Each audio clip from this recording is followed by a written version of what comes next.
Nous bénissons le nom de l'Éternel. Bonjour bien-aimés, vous êtes tous la bienvenue à notre 29e jour de notre challenge de 30 jours de guérison divine. Comme vous le voyez, nous n'avons pas pu émettre, je crois que c'était vendredi et samedi, parce que nous étions à un programme dans la ville de Douala. Il y a un père dans la foi, Dr. Paul Nietzsche, qui avait une croisade. Et nous étions très absorbés dans l'organisation de cette croisade. Donc, les horaires ne nous ont pas permis de pouvoir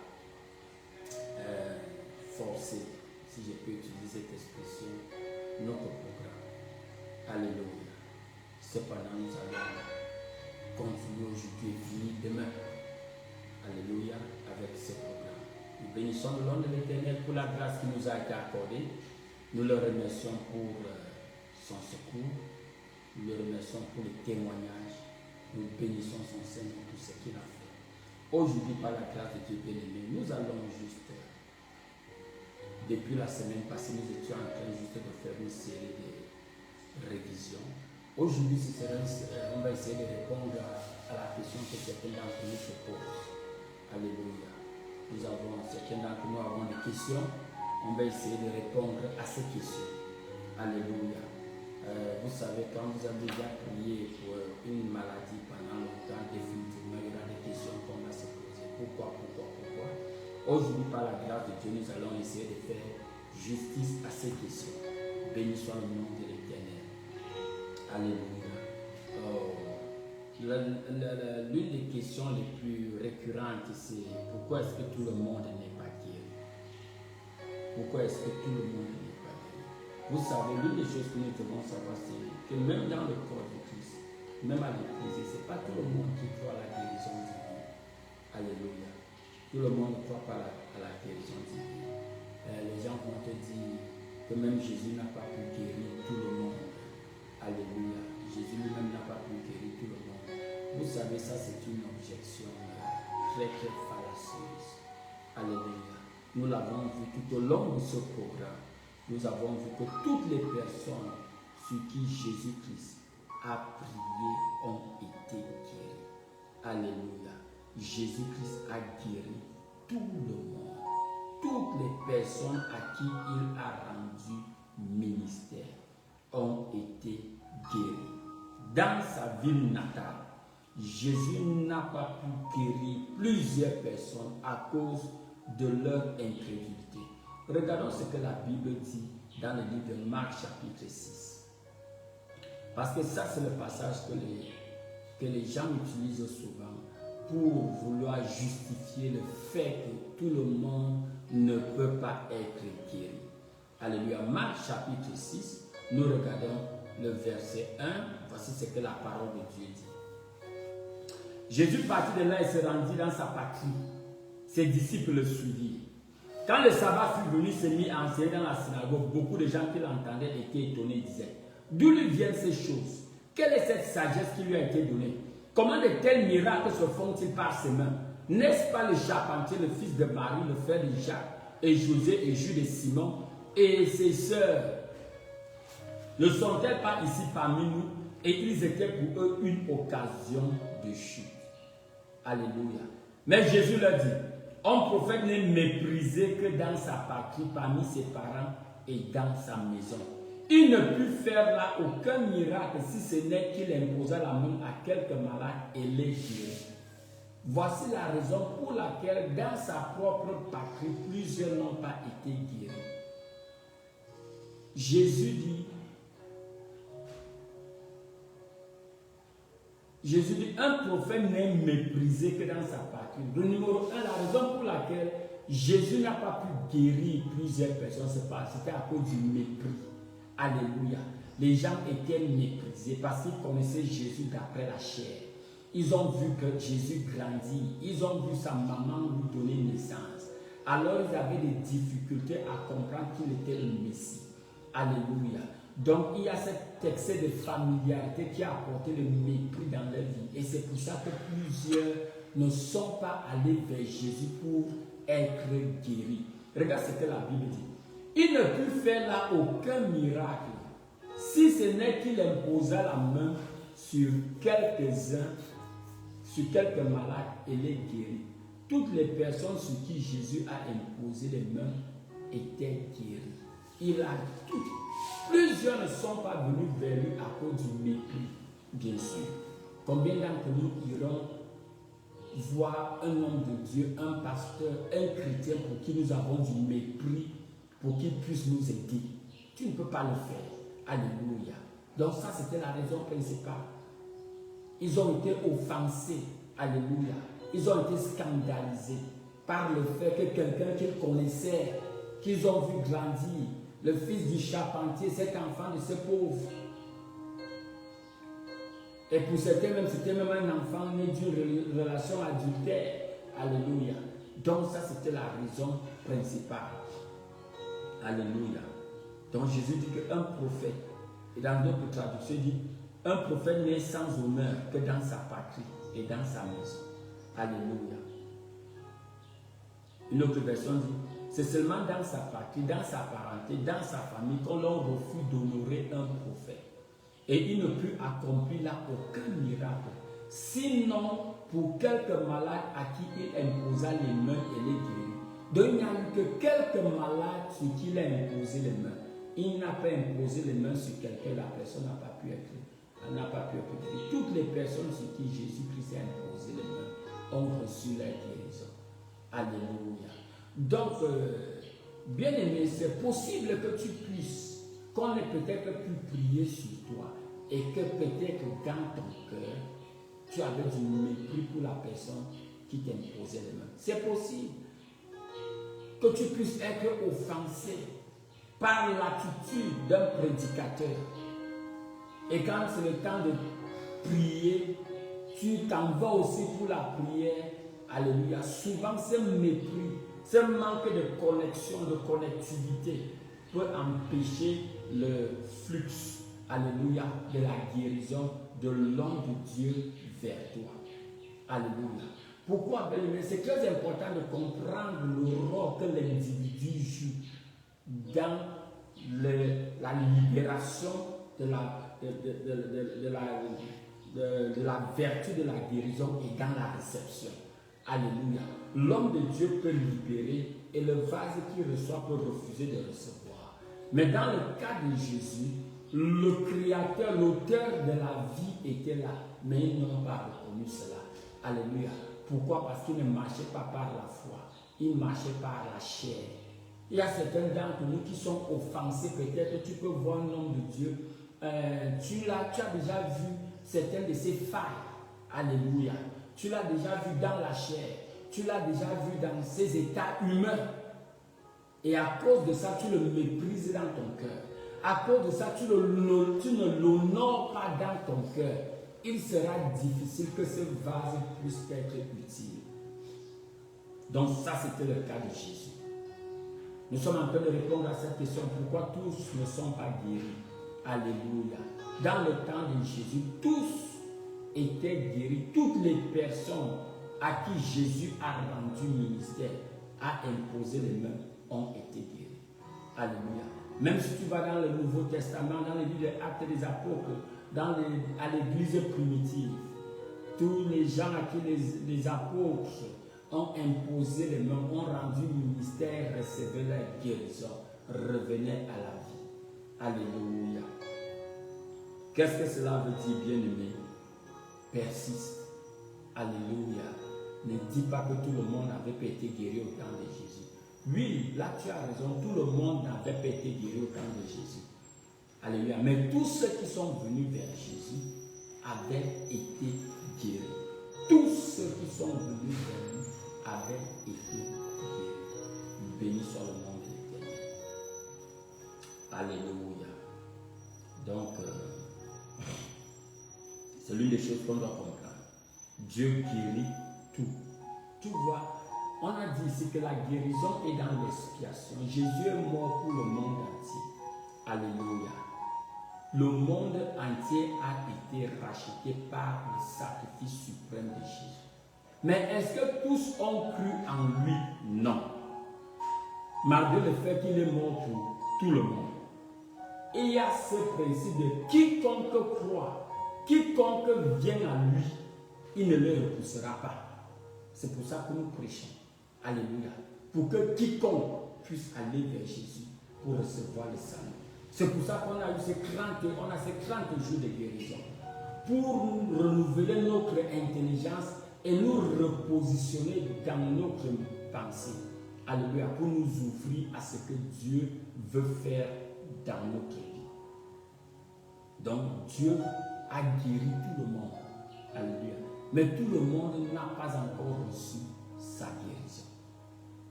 Donc le problème n'est pas du côté de Dieu. Le problème est du côté des prédicateurs, de nous les envoyés de Dieu, les pasteurs, qui souvent essayons d'utiliser nos limitations pour justifier l'échec de nos prières quand nous prions pour des gens. Alléluia. Souvent nous nous mettons à blâmer aussi les gens qui viennent vers nous pour la prière. Alléluia. Donc l'une des raisons pour lesquelles tous ne sont pas guéris, dans le cas de Jésus, selon Marc chapitre 6, c'était parce qu'ils méprisaient Jésus. C'était à cause de leur incrédulité. Donc, plusieurs ne sont pas venus vers lui, mais tous ceux qui sont venus ont été guéris. Alléluia. Béni soit le nom de l'Éternel. D'autres personnes, certaines personnes disent que la guérison divine n'est plus nécessaire. Dieu ne perd plus les miracles. On les appelle les cessationnistes. Alléluia. Ils disent que les miracles, la guérison divine ont cessé au temps des apôtres. Bien aimé, ça c'est une très mauvaise interprétation de la parole de Dieu. D'abord, la Bible nous fait comprendre que Jésus-Christ est le même hier, aujourd'hui et à jamais. Alléluia. Ce qu'il a fait hier, il le fera aujourd'hui et il continuera de le faire. Dieu n'a pas changé. Alléluia.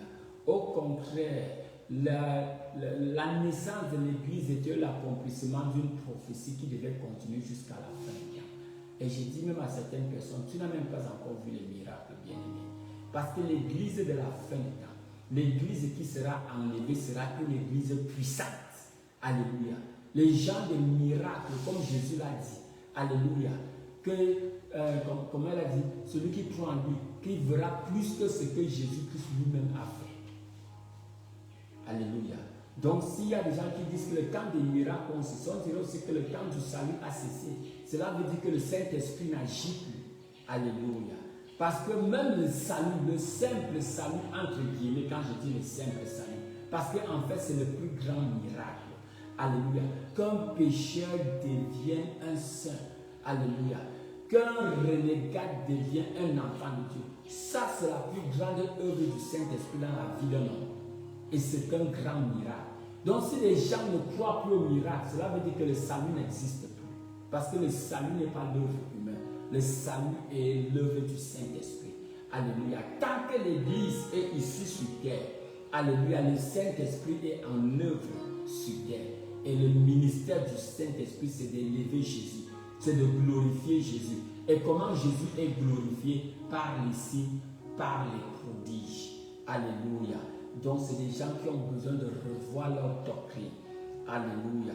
S'ils croient à la cessation des miracles, ils devraient aussi croire à la cessation de l'Église apostolique, à la cessation de ces ministères, le ministère des apôtres, des prophètes, des docteurs, des pasteurs, des évangélistes. Alléluia. Ils devraient croire à la cessation de ces ministères. Mais la Bible nous fait comprendre que le Saint-Esprit est toujours en œuvre ici sur terre, jusqu'au temps de l'enlèvement. Alléluia.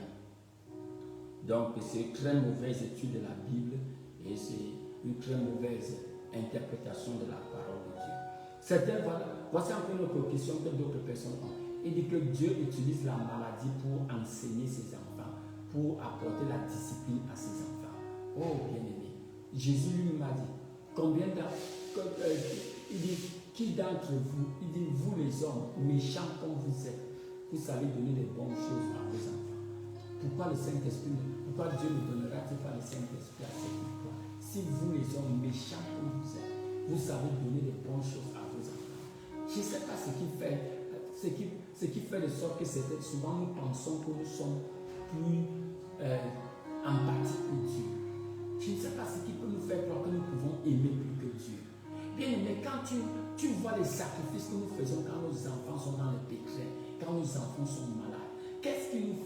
croire que nous pouvons aimer plus que l'auteur de la vie. Celui qui a donné son Fils unique pour nous, quand nous n'avons même pas demandé cela, juste parce qu'il voulait nous ouvrir la porte de la restauration de l'homme. Non, bien-aimé, tu ne peux pas aimer plus que Dieu, parce que tu n'as jamais créé la vie. Dieu est l'auteur des vies. Alléluia. Il ne peut pas être tenté par le mal. La maladie est une œuvre du diable. Alléluia. La maladie, c'est une œuvre du diable qui ne vient que pour voler, tuer et détruire. Parce que l'objectif final de la maladie, c'est la mort. Alléluia. Et la mort prématurée est une œuvre du diable. C'est le ministère du diable. On ne peut pas assigner à Dieu l'œuvre du diable. C'est ça que Jésus appelait le péché impardonnable. Alléluia. Vouloir assigner l'œuvre du Saint-Esprit au démon. Alléluia. Non, bien-aimé. L'enseignant que Dieu a laissé ici sur terre se trouve dans le livre de Jean chapitre 14. Regarde ce qu'il dit au verset 26. Mais le consolateur, le Saint-Esprit, que le Père enverra en mon nom, vous enseignera toutes choses. Quand Dieu veut t'enseigner, t'enseigne par son Esprit Saint. Alléluia. Dans Jean 2, 27, il dit, l'onction que vous avez reçue du Très-Haut demeure en vous et vous enseigne toutes choses. Il parle du Saint-Esprit. Dieu n'enseigne pas avec la maladie. Dieu n'enseigne pas avec les accidents. Bien sûr, toute chose peut être un instrument d'étude, mais ce n'est pas ça la volonté de Dieu. Bien aimé, si je mets mon pied en route et la voiture traverse sur mon pied, je pourrais dire à quelqu'un ce qui se passe quand la voiture traverse sur le pied de quelqu'un. Bien, mais je n'avais pas besoin de passer par cette expérience. Alléluia. Parce que pour que Dieu m'enseigne ce qui se passe. Alléluia. Donc il n'y a rien de bon que Dieu t'enseigne à travers la maladie. Alléluia. Si Dieu enseigne à travers la maladie, pourquoi donc nous allons à l'hôpital? Alléluia. Pourquoi est-ce que nous voulons guérir de ces maladies? Cela veut juste dire que cela voudrait dire que nous sommes de très mauvais élèves. Non, la maladie c'est l'œuvre du diable. Et Dieu ne peut pas être tenté par le mal. Alléluia. Dieu apporte la vie. Le diable apporte la destruction. Le diable apporte la souffrance. Dieu vient enlever notre souffrance. Il dit, venez à moi, vous tous qui labourez, qui souffrez, je vais vous donner le repos. Je vais vous donner la paix. Alléluia. La volonté de Dieu est très connue. Béni soit le nom de l'Éternel. Je prie que tu puisses dire non à cette maladie. La maladie n'est pas ton instructeur. Ton instructeur par excellence, c'est le Saint-Esprit. Bien sûr, tu peux apprendre beaucoup de choses à travers un cas de maladie, mais ce n'est pas ça la volonté de Dieu. Alléluia. Ce n'est pas ça la volonté de Dieu. Amen. Or, d'autres personnes vont dire que même l'apôtre Paul était malade. Alléluia. Ils vont se référer au passage de 2 Corinthiens chapitre 12, verset 7. Regardons ce que l'apôtre Paul lui-même dit dans ce passage. 2 Corinthiens 12, verset 7. Regarde ce que l'apôtre dit.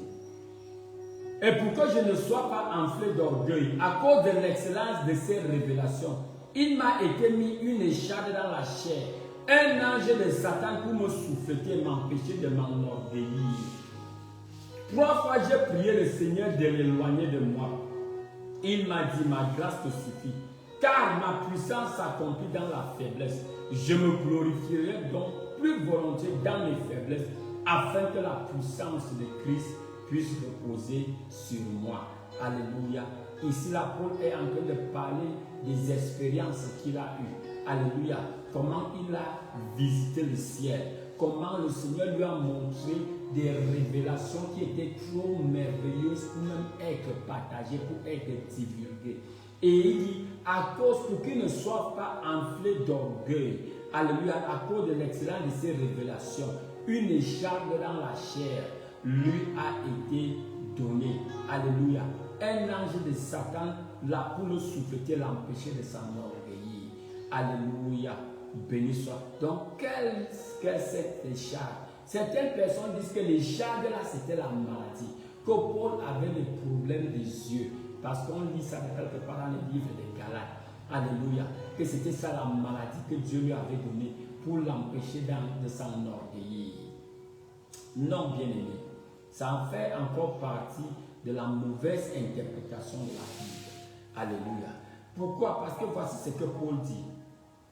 Une écharde dans la chair, un ange de Satan pour me souffleter et m'empêcher de m'enorgueillir. Alléluia.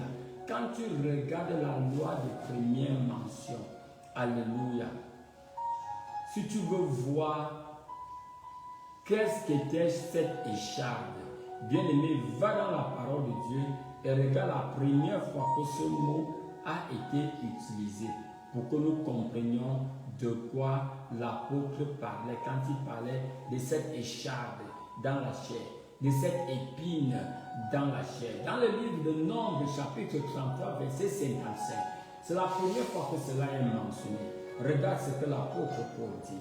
Mais si vous ne chassez pas, voici ce que le Seigneur dit aux enfants d'Israël. Mais si vous ne chassez pas devant vous les habitants du pays, ceux d'entre eux que vous laisserez seront comme une épine dans vos yeux et des aiguillons dans vos côtes. Ils seront vos ennemis dans le pays que vous allez vous établir. Alléluia. Alléluia. Ici, les échardes et les épines sont des peuples que les enfants de Dieu vont refuser de chasser, qui seront comme des aiguillons, qui vont rendre leur séjour inconfortable. C'est la même chose. Si tu vas dans Jésus 23, verset 13, tu vois encore ce que le Seigneur dit.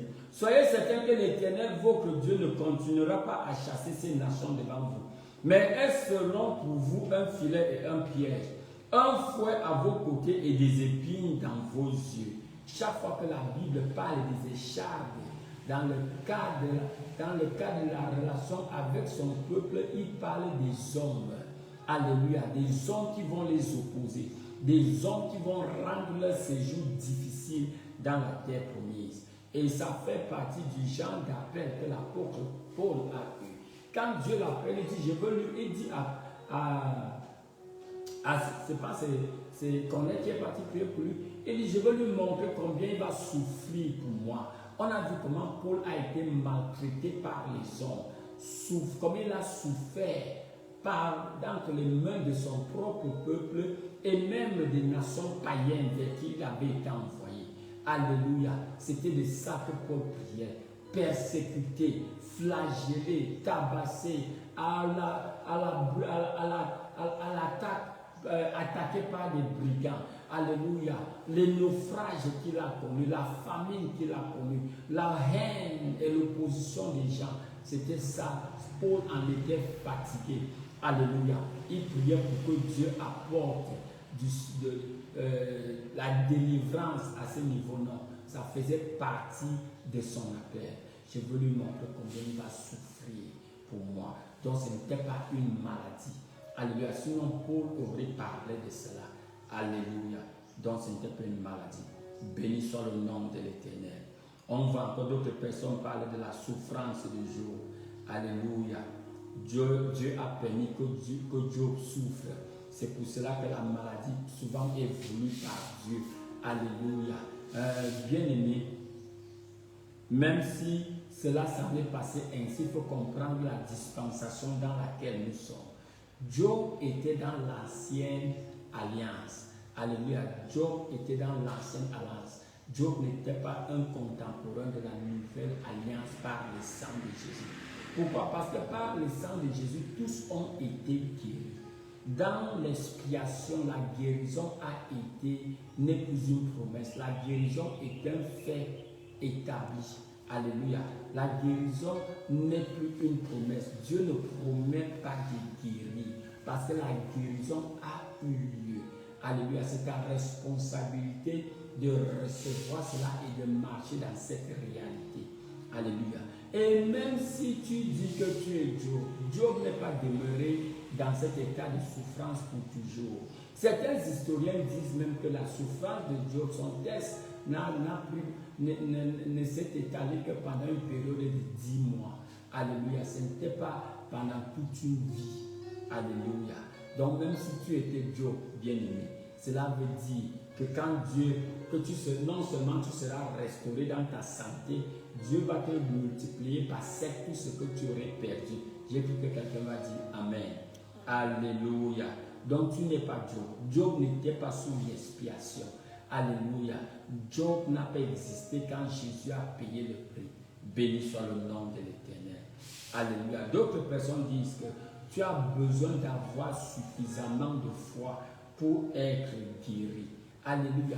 Voilà une des choses qui rend plusieurs personnes coupables, qui les maintiennent dans la culpabilité. Pourquoi je ne suis pas guéri? Oh Seigneur, augmente ma foi. Je nous ai déjà dit ici qu'un chrétien n'a pas un problème de foi. Pourquoi? Parce que la foi que tu as, tu ne te l'es pas donnée. Tu n'as pas fabriqué la foi que tu as. 2 Pierre 1 nous fait comprendre que c'est une foi de même qualité, de même prix que la foi qu'ils ont. Galates 2 va nous faire comprendre que c'est la foi de Jésus-Christ qui nous a été donnée. Donc tu n'as pas un problème de foi.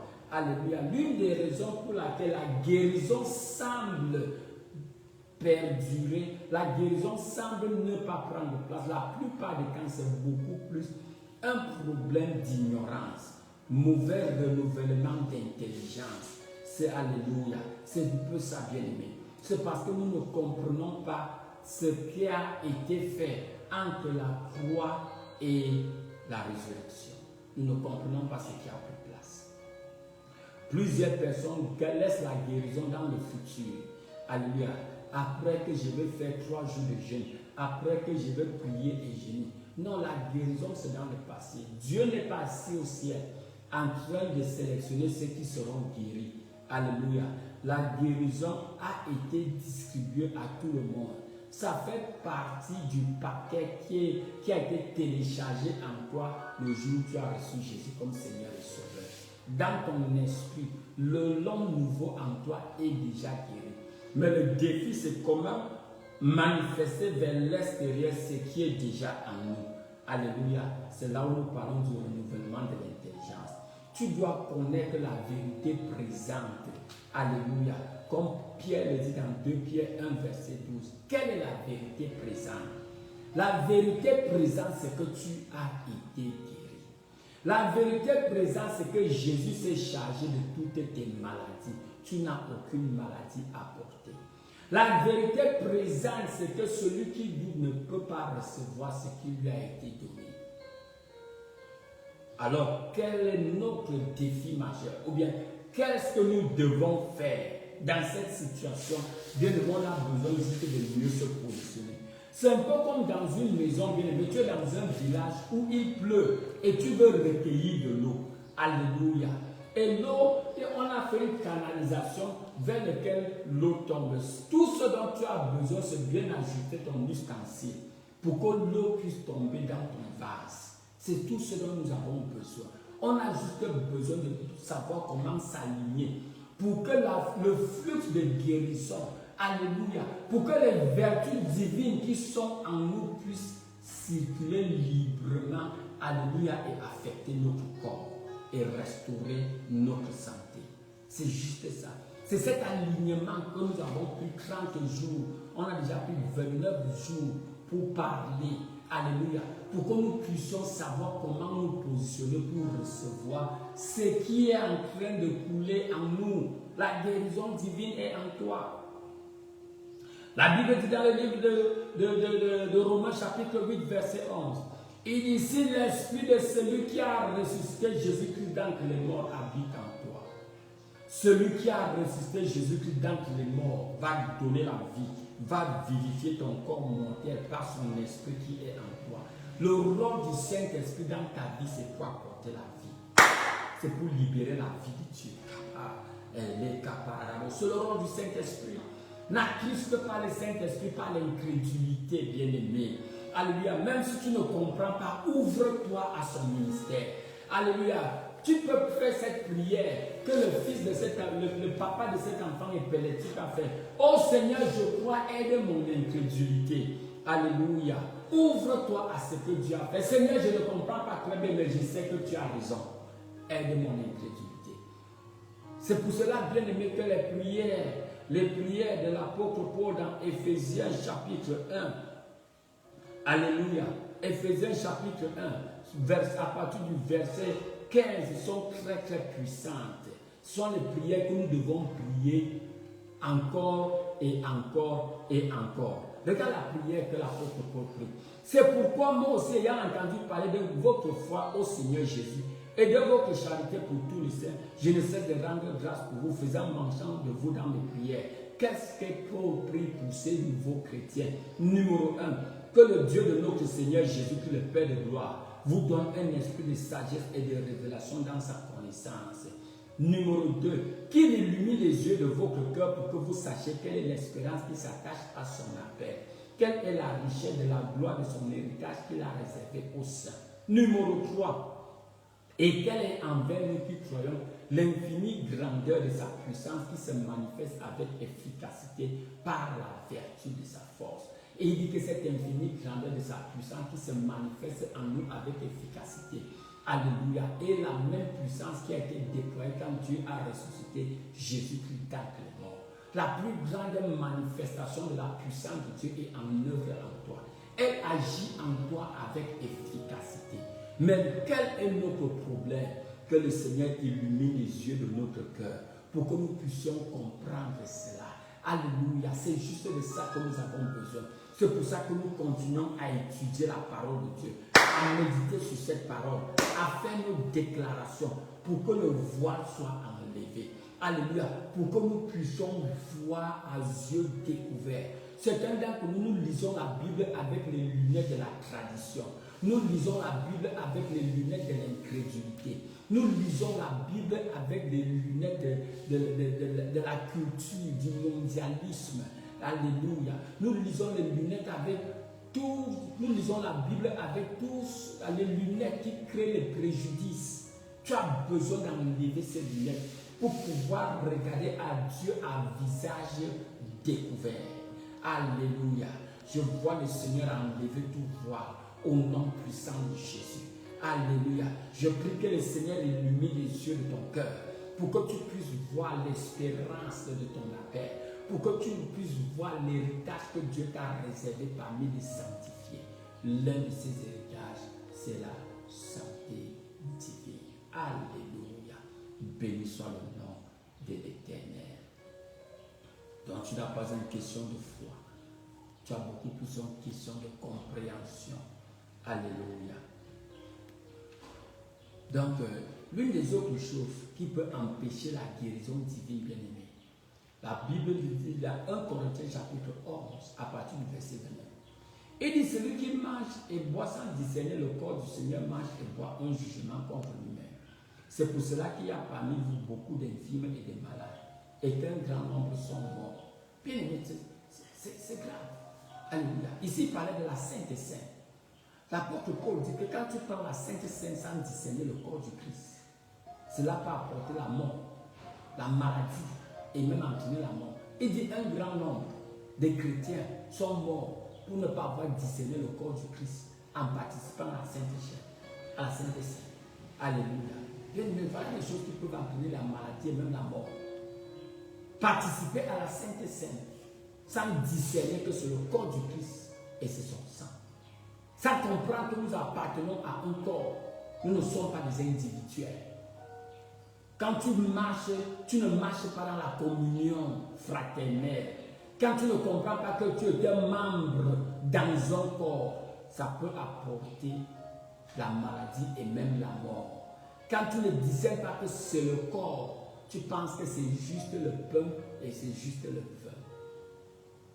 Alléluia. Béni soit le nom de l'Éternel.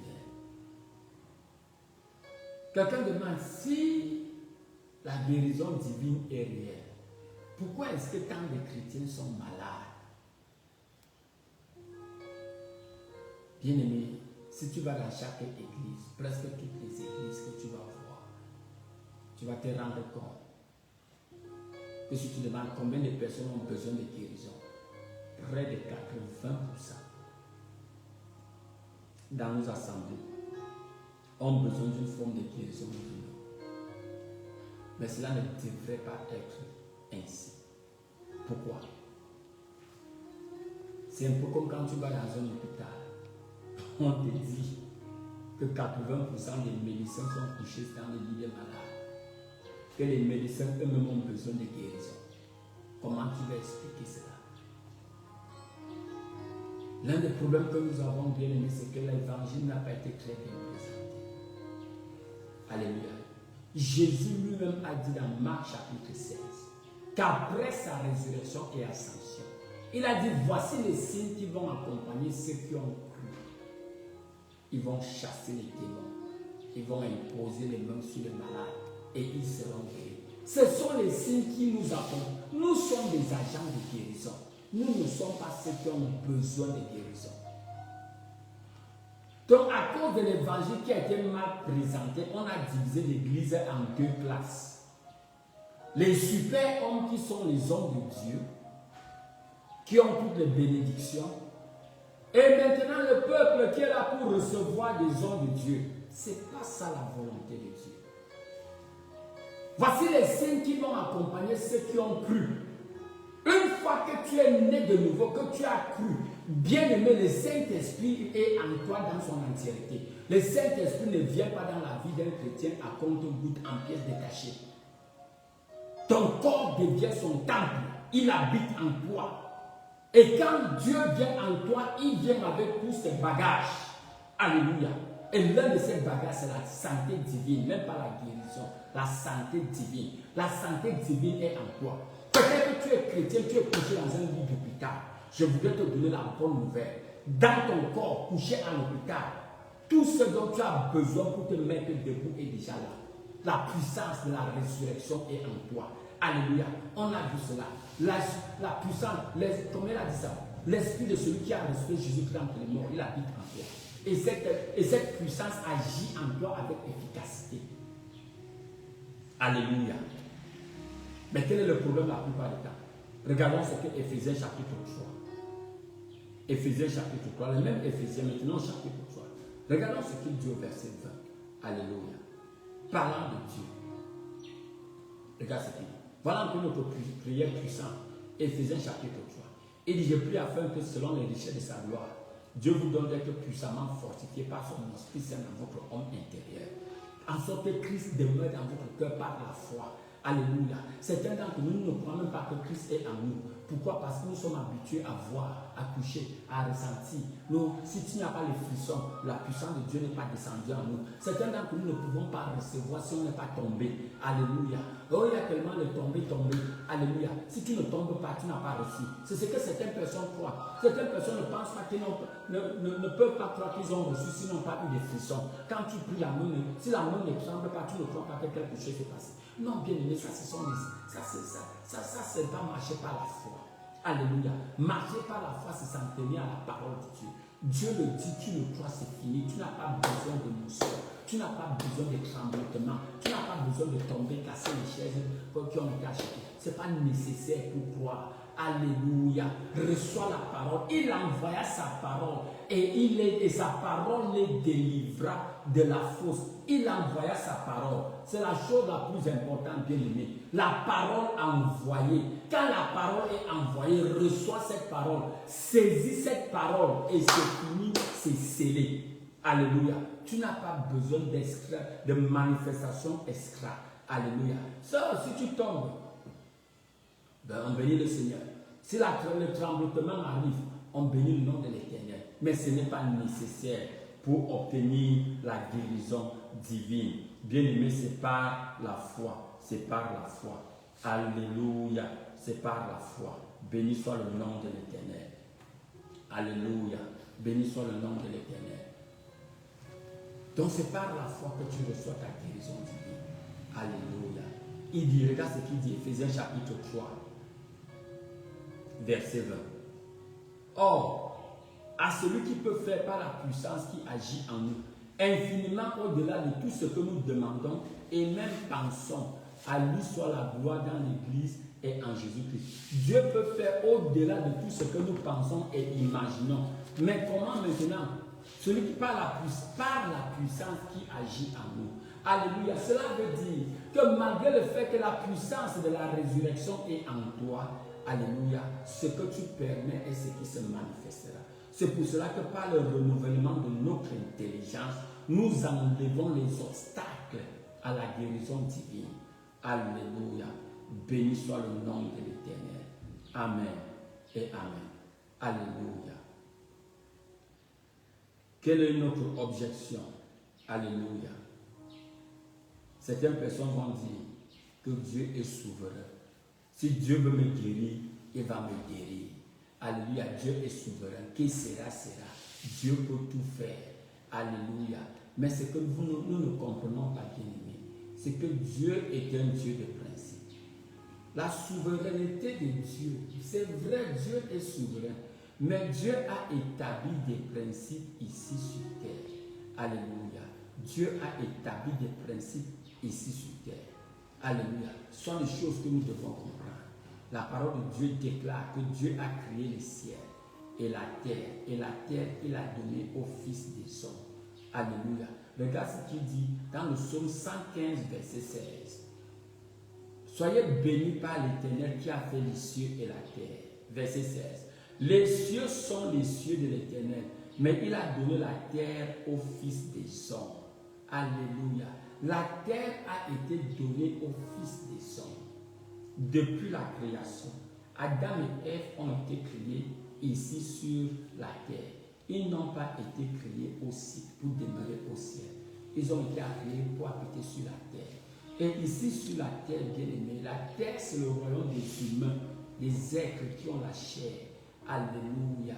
Dieu a donné la terre à l'homme pour gouverner, pour manager. Alléluia.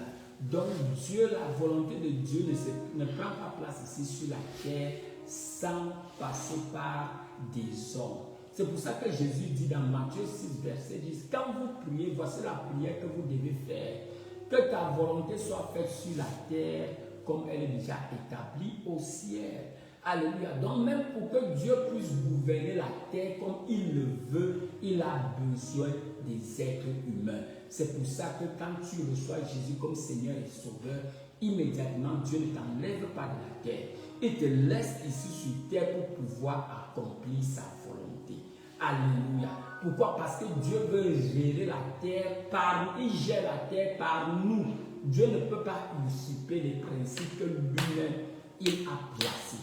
Alléluia. C'est pour cela que nous renouvelons notre intelligence pour être plus facilement utilisable par Dieu. Alléluia. Plus ton intelligence est renouvelée, moins tu vas résister à la volonté de Dieu. Plus tu vois, bien aimé, c'est un peu comme un tuyau qui a été rouillé. Un tuyau, un conduit d'eau qui est rouillé, qui est sale. Regardons par exemple dans nos cuisines. On a des leviers où on lave, on fait la vaisselle. De temps en temps, les graisses qui proviennent des récipients lavés s'entassent au long du tuyau de ce levier. Quand tu verses l'eau, l'eau ne passe plus librement. Qu'est-ce que nous faisons la plupart du temps? Si nous ne changeons pas le conduit, bien aimé, on va prendre de l'eau bouillante. Alléluia. On va verser pour faire dissoudre cette graisse. On a certaines, je ne sais pas comment on appelle ça, pour presser, bien aimé, pour flush, pour pousser, pour chasser la saleté. C'est un peu ça, c'est pas à ça que ressemble le renouvellement de l'intelligence. La plupart d'entre nous, nous avons grandi dans ce contexte de la religion. On nous a bourré la tête avec des traditions, des histoires qui ne sont pas bibliques. Alléluia. Maintenant, nous venons à Christ avec toute cette pensée bourrée de mensonges et de fausseté. Il faut maintenant faire un renouvellement de l'intelligence. C'est pour cela, bien aimé, que tu vas te rendre compte. Dans les champs de mission, par exemple, dans le lieu où l'évangile n'a jamais été présenté, c'est plus facile que ces personnes croient. Pourquoi? Parce que ces personnes ont une mémoire vierge. Alléluia. Des faux enseignements bibliques, comme ceux dont nous sommes en train de démonter maintenant. Notre problème, c'est que nous avons commencé à prier à Jésus, même sans être nés de nouveau. Et quand on devient né de nouveau, on pense que c'est une continuation. Ce n'est pas vrai. Alléluia. Certains ont commencé à partir à l'église, prendre même la Sainte Seine, sans être né de nouveau. Certains se sont même baptisés comme ça parce qu'ils étaient dans une église où on pratique le baptême des adultes. D'autres se sont baptisés comme des enfants. Alléluia. On t'a lu la Bible en envers. Maintenant, tu es né de nouveau. Commence à lire la Bible. Si peut-être que, je voulais dire, si tu n'es pas chanceux, tu vas maintenant partir dans une église où il y a le super homme qui est l'homme de Dieu et tous les autres sont juste là. Recevez, recevez, recevez. Chaque dimanche, tu vas à l'église pour être béni. C'est ça le problème. Alléluia. Donc quand tu reçois Jésus comme Seigneur et Sauveur, ton premier devoir, bien aimé, quand le Saint-Esprit vient en toi, c'est pour désapprendre, pour réapprendre. Il y a un problème, un peu comme ce qu'on fait dans l'informatique.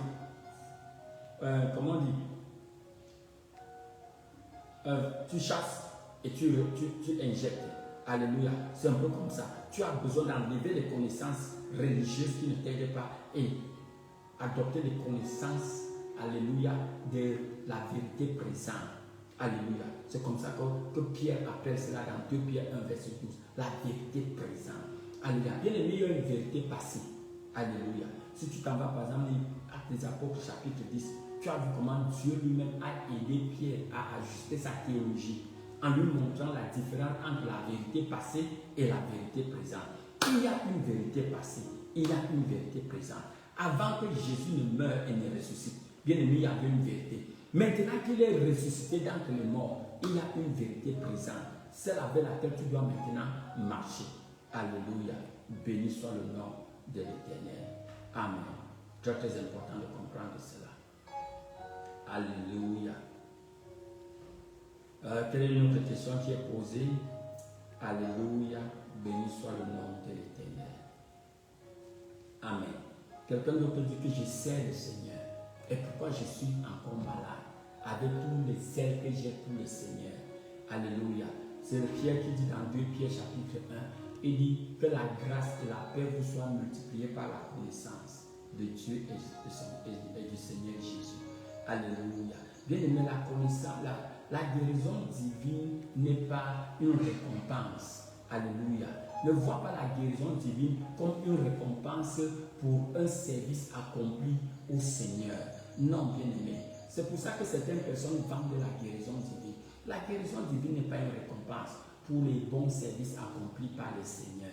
Non, non, non. La guérison divine s'octroie par la connaissance. Par la connaissance. Tu vois Paul en train de se lamenter concernant son peuple, les Juifs. Alléluia. Ils sont zélés pour Dieu, mais ils ont un zèle qui manque de lumière, de connaissance. Servir Dieu n'est pas un substitut pour le renouvellement de ton intelligence. Alléluia. Béni soit le nom de l'Éternel.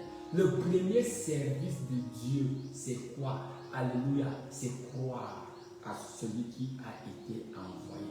C'est le plus grand service que tu peux faire au Seigneur, bien-aimé. C'est le service d'acquérir la connaissance exacte. C'est pour ça que la Bible va te faire comprendre. Dans le livre de Marc 3, je crois c'est 3, verset 13. La Bible dit que Jésus a appelé vers lui. Il a appelé vers lui ce qu'il voulait pour être avec lui. Et aussi pour les envoyer. D'abord pour être avec lui. Ton plus grand service, c'est la communion avec Dieu. Et comment est-ce que cette communion prend place? L'étape la plus basique de notre communion avec Dieu, c'est la communion à travers sa parole. D'abord, alléluia. Ce n'est pas prier seulement, non, ce n'est pas prier seulement. Il dit que si tu demeures dans ma parole et ma parole demeure en toi, alors tu seras vraiment mon disciple. Et c'est à ce moment que tu connaîtras la vérité qui va apporter la transformation. Alléluia. Le vrai service de Dieu, c'est le service avec sa parole. Apprends à demeurer avec la parole de Dieu. Lis, étudie, médite sur la parole de Dieu. Ce n'est qu'en cela que ta communion avec Dieu sera efficace. Alléluia. Ce n'est pas travailler à l'église. Tout le monde peut servir à l'église. Même le diable travaille à l'église. Alléluia. Tout le monde peut servir à l'église. La guérison divine n'est pas une arme de récompense. Alléluia. Une récompense que Dieu donne à ceux qui le servent. La guérison divine a été établie. Quand tu respectes le principe, alléluia, tu vas avoir accès à cela. C'est aussi simple que ça. C'est pour ça que Pierre dit que la paix et que la grâce et la paix te soient multipliées par la connaissance. Par la connaissance. Il va te dire, fais tous les efforts pour ajouter à la foi la connaissance. La connaissance est exacte. La connaissance de la vérité présente. lis la parole de Dieu, surtout le Nouveau Testament. Alléluia. Elle prend conscience des camps de conjugaison pour pouvoir recevoir au nom puissant de Jésus. Nous allons nous arrêter ici aujourd'hui, bien-aimés. Alléluia. Demain, nous allons conclure cette série. Alléluia. Demain, nous allons conclure cette série. Que le Seigneur te bénisse. Que le Seigneur illumine les yeux de ton cœur. Qu'il te remplisse de la vraie compréhension nécessaire pour que tu puisses avoir accès à cette guérison que tu désires tellement au nom puissant de Jésus. Je commande les voiles à être déchirés. Que tu puisses communier à voir un visage découvert avec le Seigneur. Que les préjugés soient exposés et démantelés dans ta vie au nom puissant de Jésus. Béni soit le nom de l'Éternel. Au nom de Jésus, on se revoit demain à 8h sur la même plateau. Shalom, shalom, bien-aimés. Bye.